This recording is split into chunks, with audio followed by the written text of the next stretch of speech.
Hola, buenos días, estimados participantes de la unidad curricular Trastornos del Aprendizaje. Para mí es un enorme placer estar con ustedes aquí en este encuentro donde vamos a hablar sobre todos estos procesos socioafectivos, socioculturales y comportamentales vinculados con el entorno escolar que son considerados también, vamos a verlos, están dentro del espectro de los trastornos del aprendizaje, dentro de la categoría. Lo he llamado el ecosistema de las barreras del aprendizaje. De esta manera hemos culminado todo el contenido diseñado para ustedes en esta unidad curricular, la cual disfruté mucho en la preparación de los materiales y la exposición de los contenidos, ya que como ustedes ya saben, además de ser psicólogo, soy licenciado en educación por muchísimos años y estas barreras eran presentes en mi aula de clase, con la diferencia, pues, que no tenía el conocimiento que hoy tengo para poder ayudar a mis estudiantes. Por eso yo siempre les doy este mensaje de sensibilización. Nunca olvidemos el desafío que tiene un docente en el aula de clase. Y a los docentes les digo, nunca olviden el desafío que tiene un psicólogo educativo para poder abordar estas dificultades. Tenemos que trabajar de la mano. Como profesionales e investigadores de la conducta humana, porque nosotros somos psicólogos que somos los profesionales de la conducta humana, entendemos que el proceso de adquisición de conocimiento no ocurre en un vacío biológico ni aislado de la realidad interna del sujeto. Este manual de referencia y evaluación diagnóstica, esta guía, esta explicación, propone que trascendamos la visión reduccionista del rendimiento escolar para entrar en las intrincadas variables emocionales y del entorno que actúan como verdaderos catalizadores o interferencias críticas en el desarrollo cognitivo del estudiante. Para comprender la génesis de las dificultades escolares, es indispensable adoptar la metáfora del iceberg, como lo ven en pantalla. Tradicionalmente, el sistema educativo sitúa su foco de atención únicamente en la superficie, es decir, en el rendimiento observable. Sacó 10, tuvo B, tuvo C, tuvo D, tuvo 0,5. Anticipando y evaluando de forma exclusiva el progreso físico y cognitivo del alumno.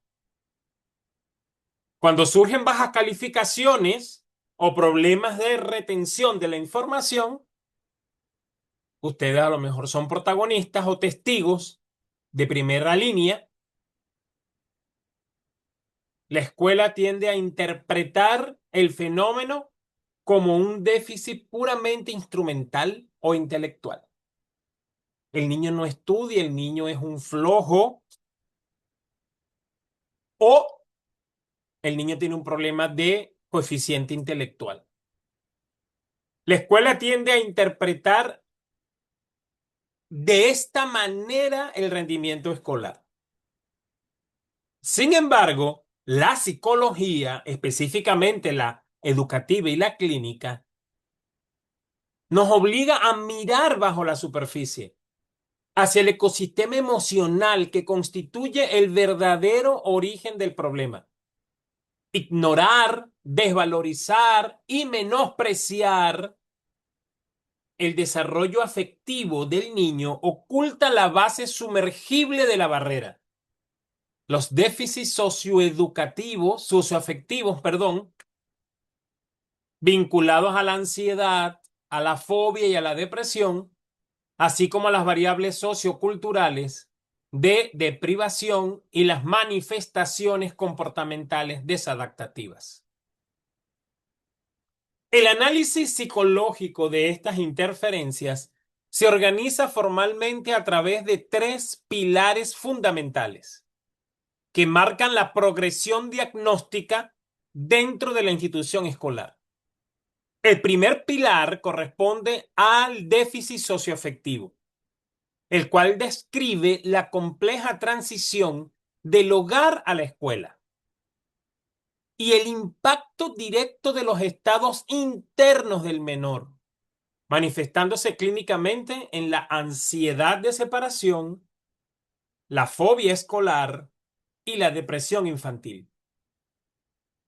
El segundo pilar abarca los factores socioculturales, definidos como aquellas barreras no genéticas derivadas del entorno inmediato que producen una marcada deprivación cultural y una consecuente pérdida de la plasticidad mental.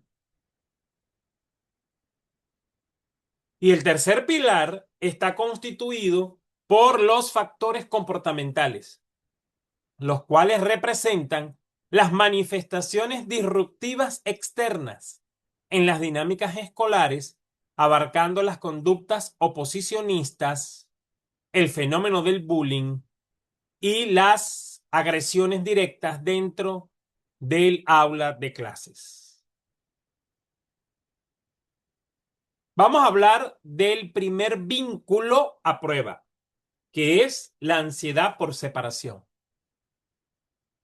Este es el primer trastorno socioafectivo de alto impacto en los primeros años escolares, la ansiedad por separación, definido clínicamente como una resistencia o rechazo persistente e inapropiado para el nivel de desarrollo del niño al alejarse de sus figuras de mayor apego.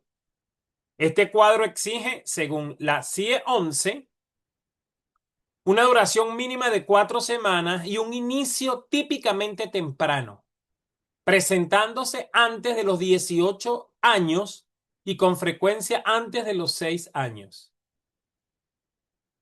Su impacto genera un deterioro académico, social y clínico sumamente significativo. Para establecer formalmente el diagnóstico, los manuales nos exigen la presencia de 3 o más criterios específicos, entre los cuales destacan un malestar excesivo y recurrente al anticipar la separación, una preocupación persistente por sufrir pérdidas o daños de las figuras vinculares, el miedo a eventos adversos como los secuestros o extravíos, la resistencia sistemática a asistir a la escuela, la negativa rotunda a dormir sin compañía y la manifestación recurrente de síntomas somáticos tales como cefaleas, náuseas, vómitos, ante la inminencia del distanciamiento.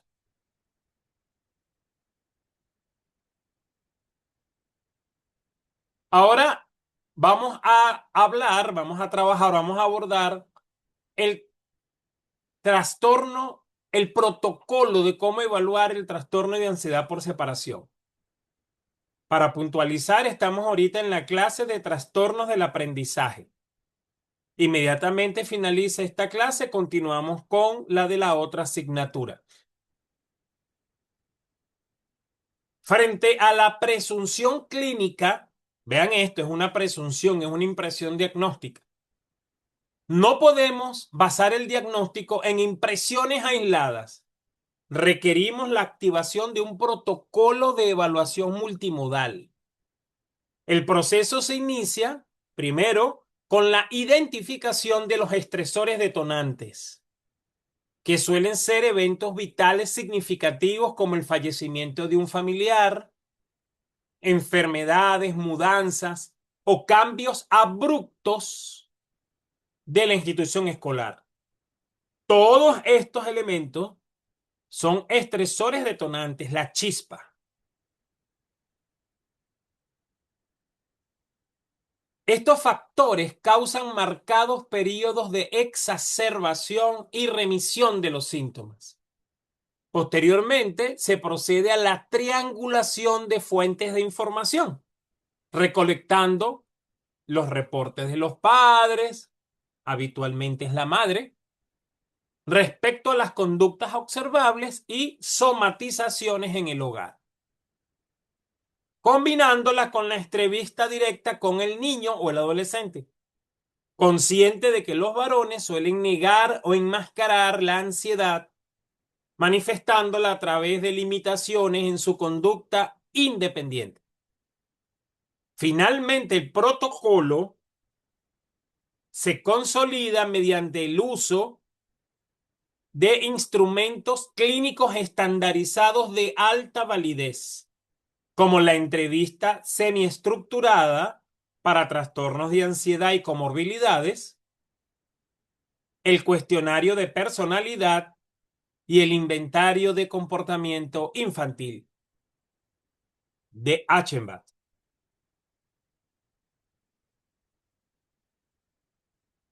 Avanzando en la progresión cronológica, nos encontramos con la fobia escolar, una perturbación emocional cuya mayor incidencia se registra durante la adolescencia la adolescencia temprana,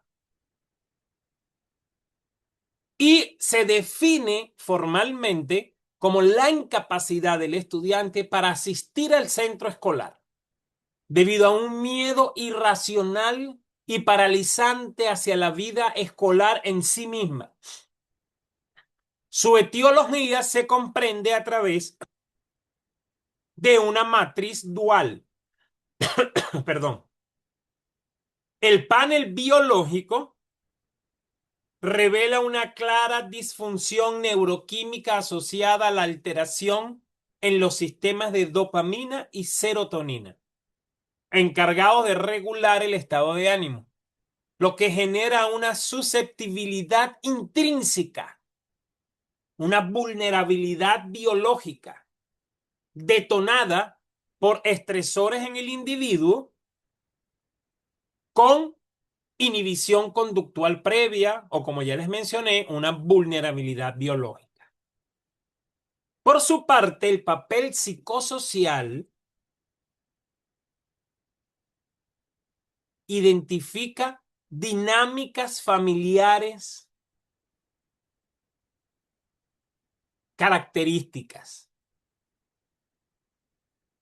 núcleos pequeños, aglutinados y dependientes con rasgos sobreprotectores, una clara herencia emocional por la existencia de trastornos de ansiedad o depresión en los progenitores que dificulta el aprendizaje de estrategias de afrontamiento en el menor y detonantes escolares directos como periodos largos de ausencia por enfermedad o cambios de colegio. Su error frecuente en el contexto psicopedagógico es confundir la ansiedad por separación con la fobia escolar. Para garantizar un abordaje ético y preciso, presento para ustedes esta matriz de diagnóstico diferencial. El objeto central del miedo en la ansiedad por separación, observen la comparación y la diferenciación, que es el diagnóstico diferencial, mientras que en el apego, en la fobia escolar, perdón, mientras que en la ansiedad por separación, el miedo se dirige de forma específica a un aspecto concreto del entorno.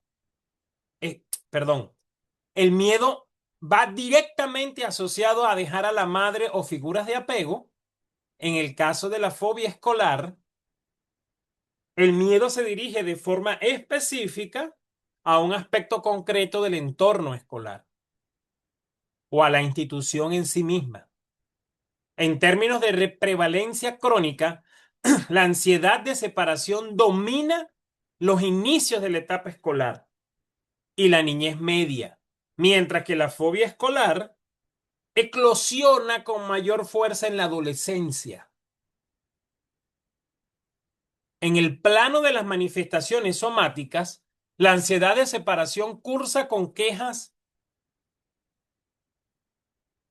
antes de que ocurra la separación física, mientras que la fobia escolar detona síntomas disautomáticos, severos como taquicardia, disautonómicos, quise decir, como la taquicardia, los trastornos del sueño, la pérdida del apetito, náuseas severas al momento de enfrentar la situación escolar.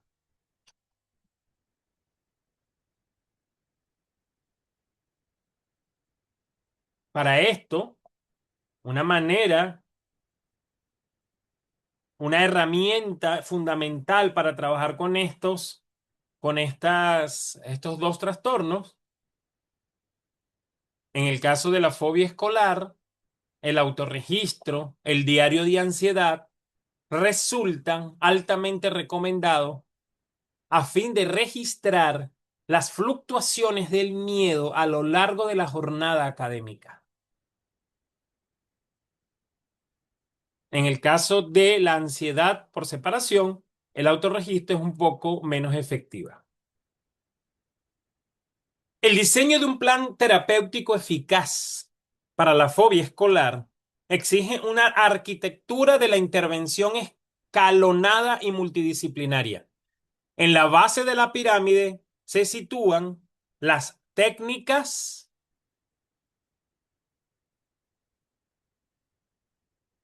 operantes aplicadas de manera coordinada en la casa y en la escuela, las técnicas de modificación de conducta, utilizando, por ejemplo, el moldeamiento, la aproximación gradual para aumentar la forma sistemática, el reforzamiento positivo dentro del colegio mediante la aprobación de los maestros y la asignación de tareas de alto interés, retirando de forma paralela los reforzadores secundarios cuando el niño se queda en el hogar. El núcleo psicoterapéutico se estructura en una escalera de 4 peldaños sucesivos. El primer nivel entrena al paciente en estrategias de relajación, como las vemos acá, y respiración diafragmática para regular la actividad psicofisiológica. El segundo nivel desarrolla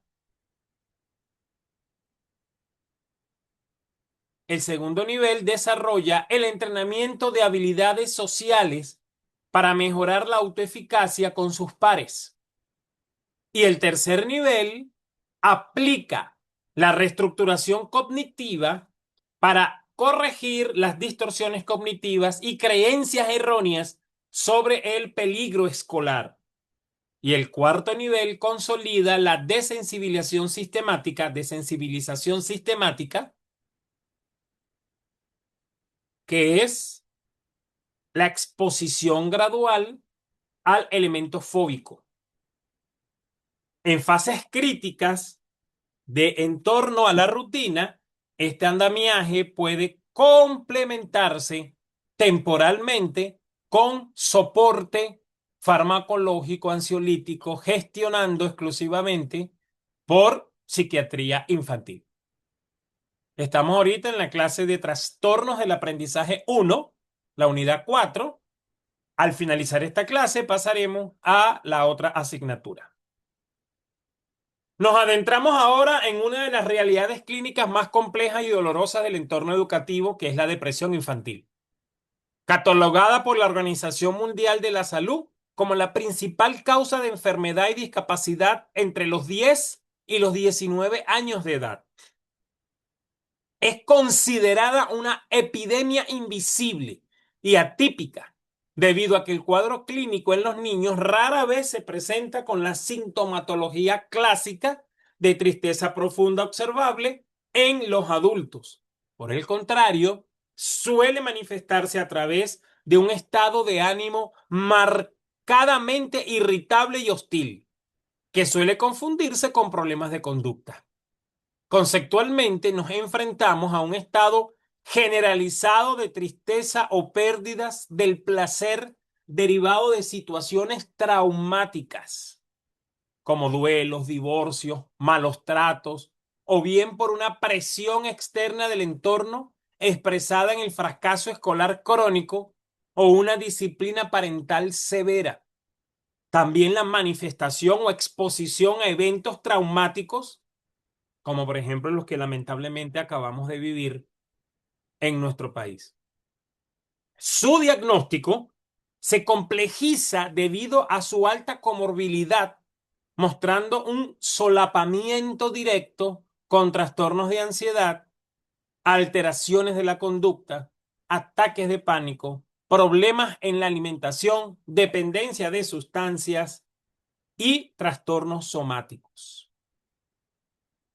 La expresión clínica de la depresión infantil se transforma drásticamente en funciones de la maduración cronológica del estudiante, dividiéndose en tres grandes etapas evolutivas. En menores de 7 años, el enfoque diagnóstico es predominantemente somático y conductual. Los niños expresan su sufrimiento a través de ansiedad, irritabilidad, extrema, rabietas frecuentes frente a demandas cotidianas, llanto inmotivado, cansancio excesivo, irritabilidad motora reactiva y abulia.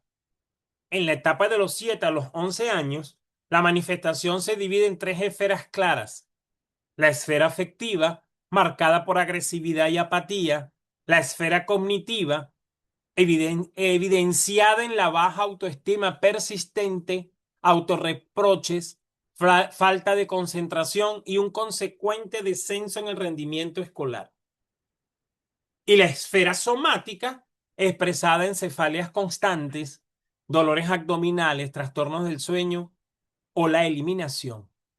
Finalmente, en los adolescentes, el cuadro evoluciona hacia la internalización de la conducta disocial, caracterizándose por conductas negativistas, abuso de sustancias, adenodia profunda, descuido intencional del aseo personal, retraimiento social y la aparición de rumiaciones e ideas suicidas de alta peligrosidad.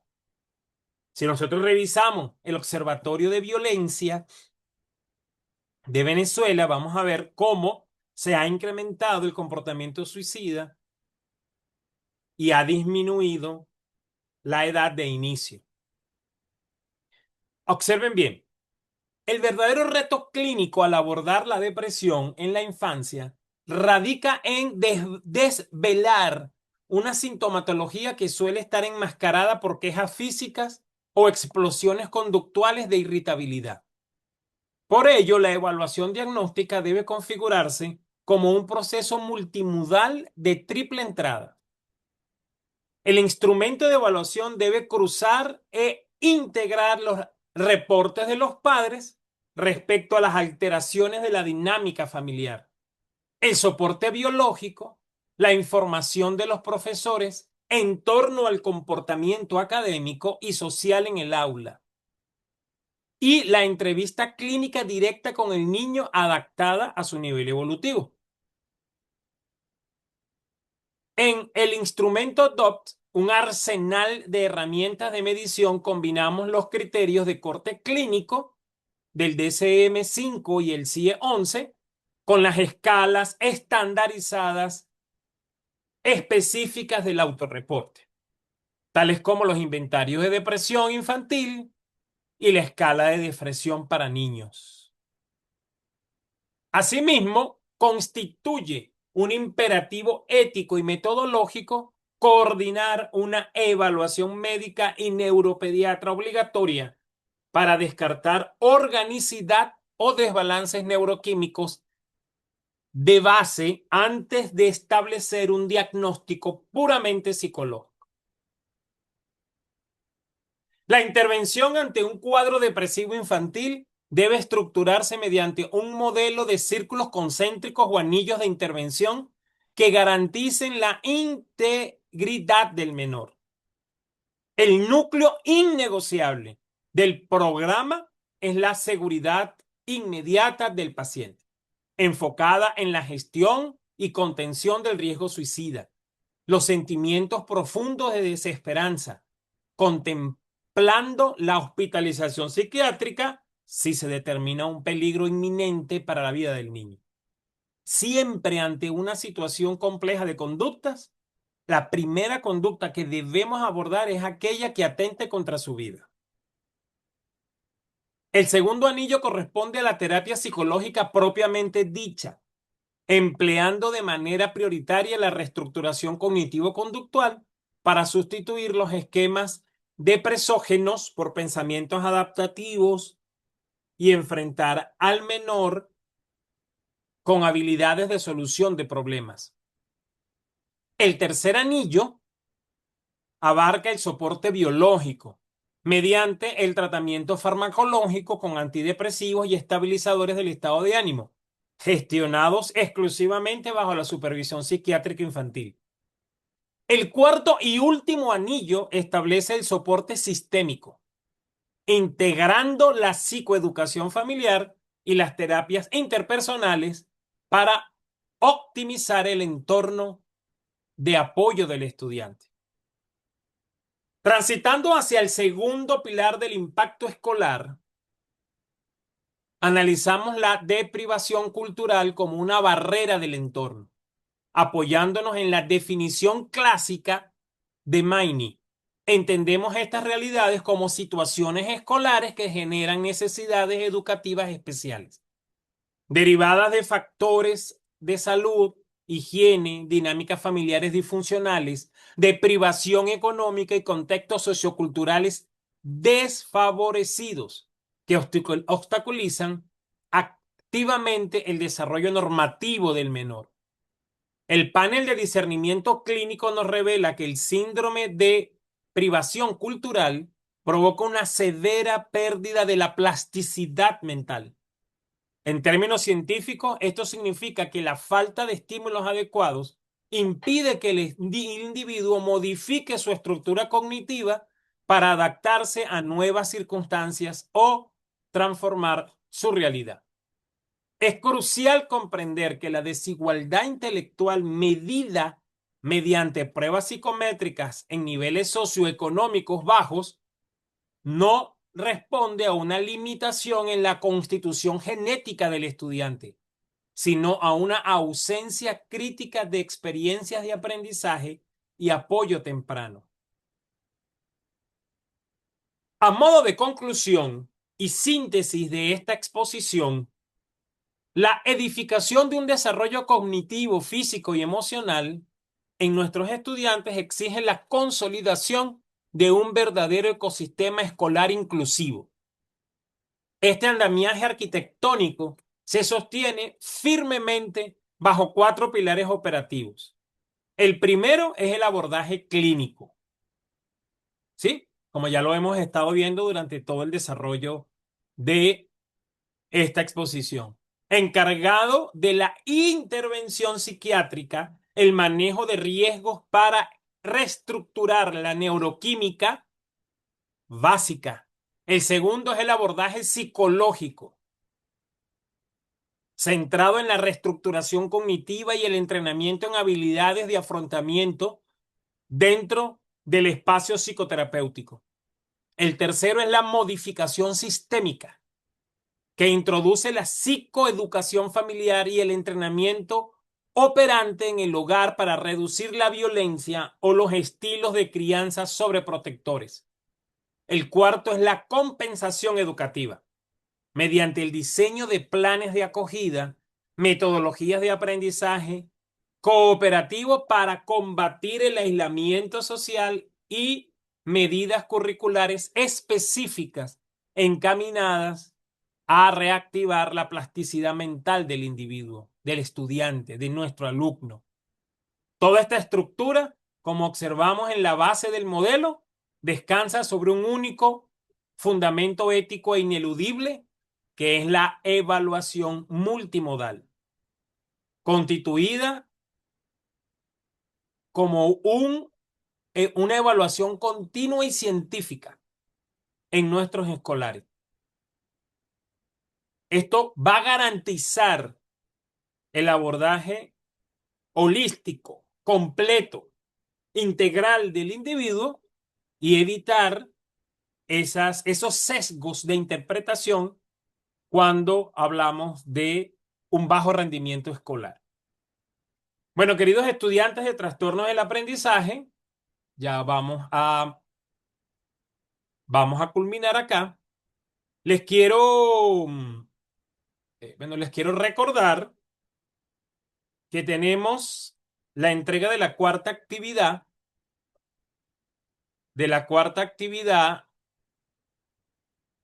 eh, que es un programa de intervención basado en un caso. Como ustedes saben, yo les coloqué en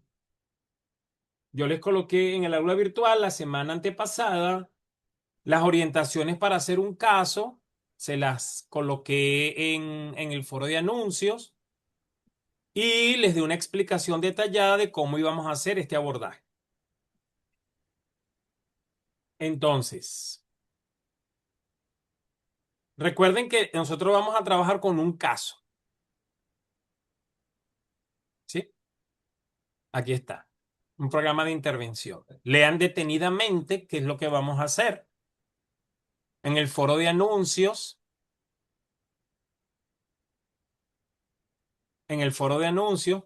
también hay una explicación más detallada de lo que vamos a hacer. Vamos a trabajar con el caso de Sebastián y vamos a estructurar el programa de intervención psicosocial y psicoeducativa de acuerdo a este instrumento, a este instrumento que está aquí colgado en su momento. Entonces, todos vamos a trabajar con el caso de Sebastián y vamos a realizar este documento que está acá, esta asignación que está acá. ¿Ok? Sean muy cuidadosos con la intervención, sean muy cuidadosos con la impresión diagnóstica, justifiquen cada uno de los abordajes que vamos a hacer para los diferentes trastornos que podamos visualizar en el caso de Sebastián, este caso hipotético. Aquí en el foro de anuncios yo les explico detenidamente qué vamos a hacer, cada uno de los elementos que vamos a hacer. Recuerde que vamos a hacer un video donde vamos a explicar el programa de intervención. Este video, ¿verdad? Debe utilizar las 10 láminas que usted hizo previamente en el material de apoyo. Este video no debe pasar de 10 minutos, entre 5 y 10 minutos para explicar el programa de intervención. Es necesario en la primera lámina del video, de la exposición, hacer una pequeña exposición, explicación de quién es Sebastián, sus características sociodemográficas, sus datos sociodemográficos, hablar del motivo de la consulta e inmediatamente presentar el programa de intervención en cada uno de los casos. El video lo tienen que colgar en YouTube, colocarlo privado y enviarme el enlace. Después que lo coloque privado y YouTube haya comprobado que no hay ningún tipo de información inapropiada, lo van a cambiar a público. Y es importante en la configuración de YouTube colocar que el video no es apto para niños. Esas son configuraciones actuales de YouTube que no nos permiten abordar o transitar. Cualquier cosa, por favor, en el foro de anuncios, en el foro de dudas o en la mensajería privada. Bueno, queridos estudiantes de trastornos del aprendizaje, muchísimas gracias por su participación. Si hay algún estudiante de trastornos del aprendizaje en este momento en el aula y tienen alguna pregunta, háganla por favor.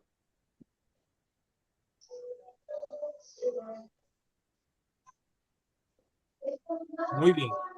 Bueno, muchísimas gracias, jóvenes. Nos vemos entonces en la próxima.